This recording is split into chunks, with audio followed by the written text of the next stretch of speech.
लो बई चौधरी मुबारकां होण चोखियां चोखियां अज जिहड़ा नहीं असी एक डील कर गए हाँ और डील कर गए हाँ मंगोलिश भरा नाल।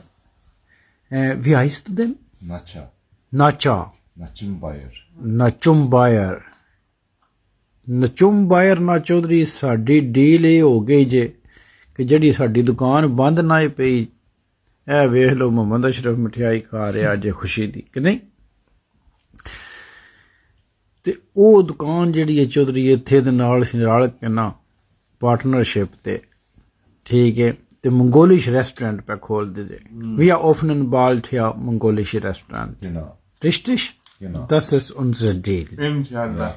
Inshallah. Inshallah. Inshallah. Also kommt in Strießen bald eine mongolische Restaurant. Ja, dann bald, Bald, inshallah.